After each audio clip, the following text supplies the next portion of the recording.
Mahakassapa was born in the country of Magadha to a Brahmin named Kapila and his wife Sumana Devi. They named him Pipali. Their family name was Kassapa. His father owned 16 villages, over which he ruled like a petty king, so Pipali grew up amidst wealth and luxury.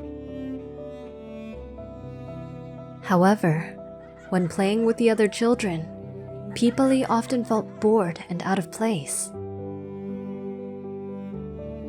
Pipali hated being fussed over and did not enjoy being pampered.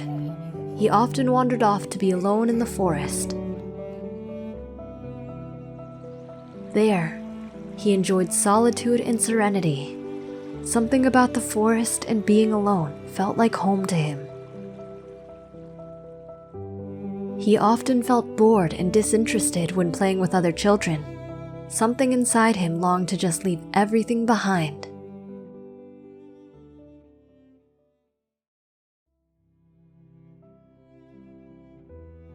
When he came of age, his father and mother urged him to take a wife. However, Pipali absolutely refused. "Father, mother, I do not need a wife. I can look after myself. As long as I am alive, you do not have to worry, for I will take care of you.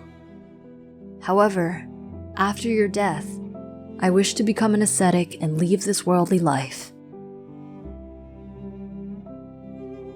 His father and mother did not give up and continued to bring suitable women for Pipali to consider.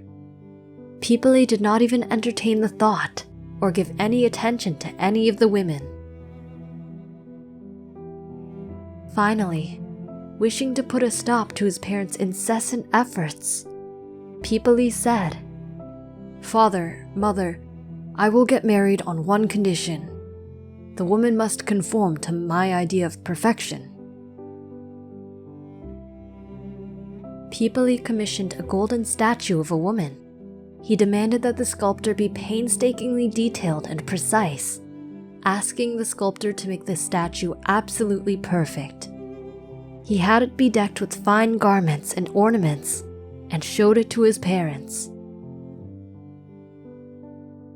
"Father, mother, if you can find a woman like this for me, I shall remain a householder and marry her."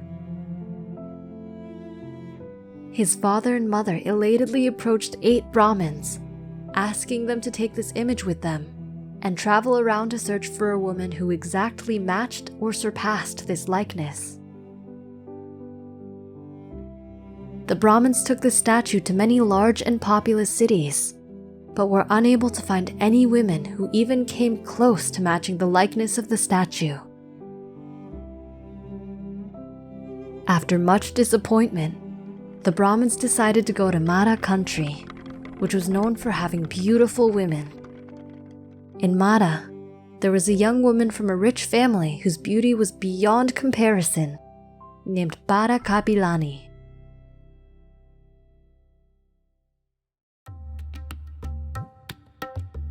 One day, Bada went out for a walk with her servant, and they got separated in the crowd. Her servant started looking for Bada, and happened to walk by the golden statue.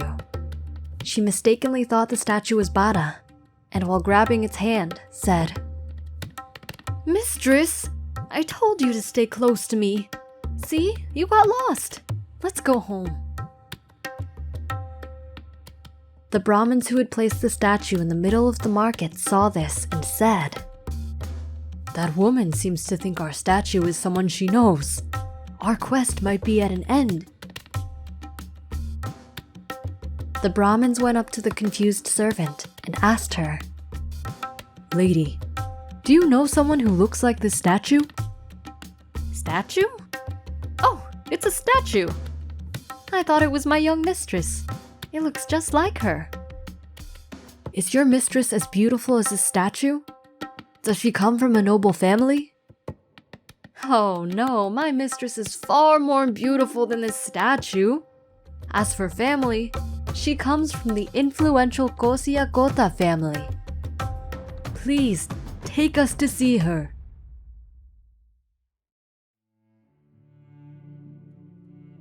Her parents agreed to the marriage proposal, and the Brahmins returned to inform Kapila and Sumana Devi of their success. However, unbeknownst to all, Bada Kapilani also did not want to marry. In fact, she also wanted to live the life of an ascetic. When Pipali heard that a woman who surpassed the golden statue's beauty had been found, he was not happy, but devastated. He had believed it impossible and hoped that he would never have to marry. When Bada found out she was arranged to marry Pipali, she was also devastated. Both Pipali and Bada prepared a letter. Dear Bada, I hope this finds you well. I find that I have no choice but to write you this letter. My parents have forced me into marrying you, but through no fault of yours, I do not wish to marry anyone. I ask that you go and find someone else to marry with equal status and live a happy life with him. As for myself, I have plans to become an ascetic. I truly wish you the best.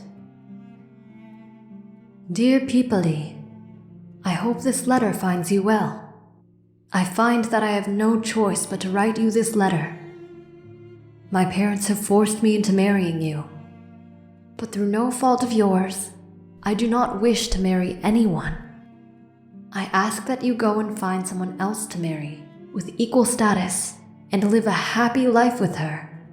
As for myself, I have plans to become an ascetic. I truly wish you the best. They both sealed their letters and ordered their servant to hand-deliver them. Unfortunately for both, the two servants crossed paths in the middle of the night. The two servants ended up resting at the same place, and upon further discussion, realized they were on the same mission. They opened the letters and decided unilaterally that they would rewrite the rejection letters into love letters.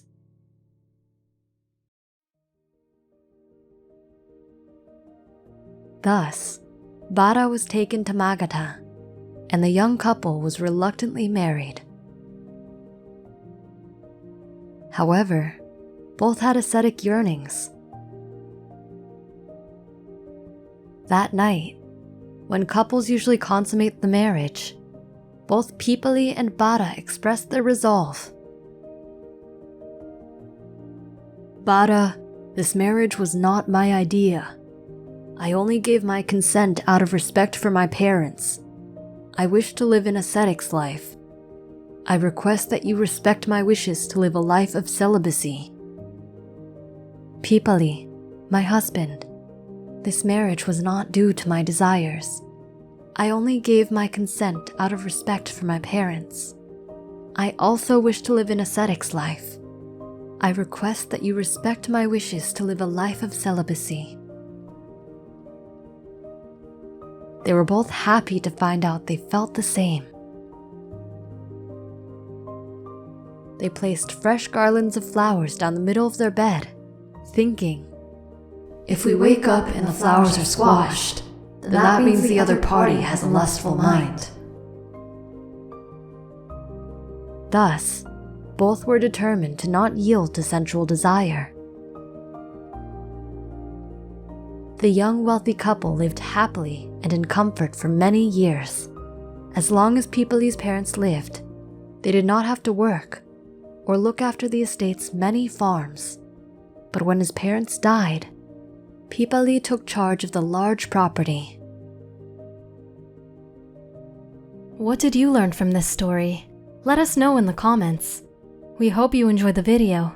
Click like if you did, and click subscribe if you want to see our uploads. And consider making a donation to support our Buddhist animation project.